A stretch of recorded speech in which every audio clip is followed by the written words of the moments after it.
Many teachers are afraid to use games in class because they think if we play games, the class will become noisy. Students will get too excited. I will lose control of the class. But in my experience, the opposite is often true. Games with no structure like rules and steps create chaos. Games with structure create flow, control, engagement, and interaction. So today, I want to talk about classroom management in game-based English lessons for kids.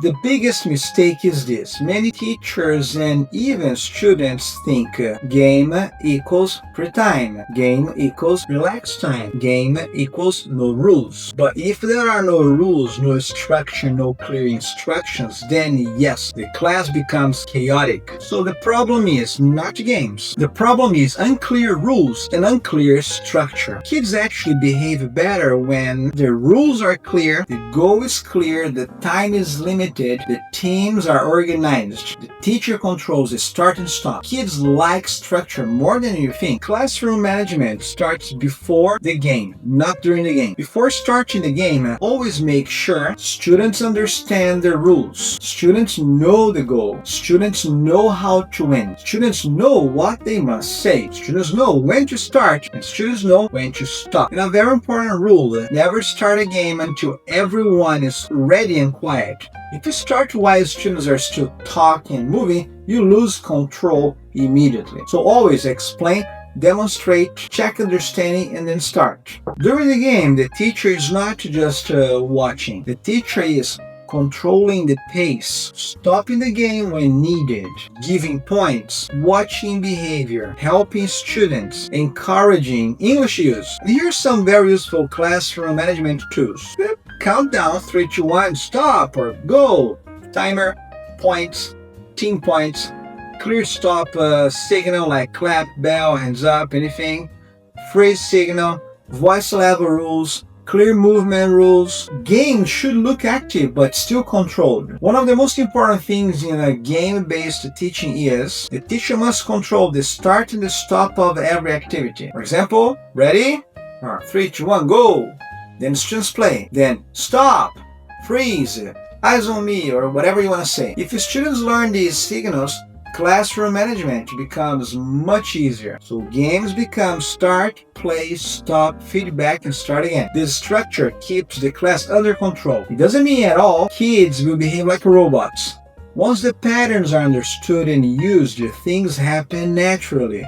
That's the magic of the thing. Another important thing teachers must understand. There are two types of noise, the chaos noise and the learning noise. Chaos noise is when students are running everywhere, students are shouting randomly, students are not using English, and this is the worst one. Students not following the rules. And the learning noise, students speaking English, students asking questions, students playing the game, students repeating sentences, students working in teams. A game-based class is usually louder than a worksheet class, for sure. But that does not mean it's worse. Sometimes a quiet class is not a learning class. Sometimes a noisy class is a very productive class. So the important question is, are students using English? Some simple tips for game-based lessons. Keep instructions short and clear. Demonstrate the game. Use teams, use points, use timers. Use clear stop signs.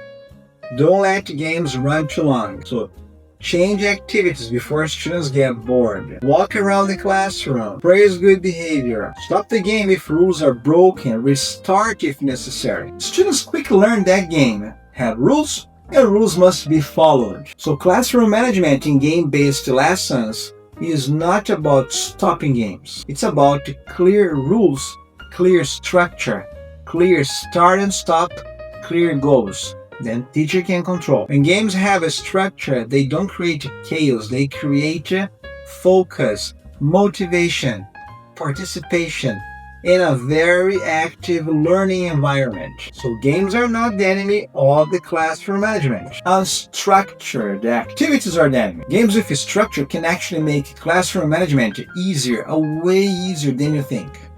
Mr. Hat!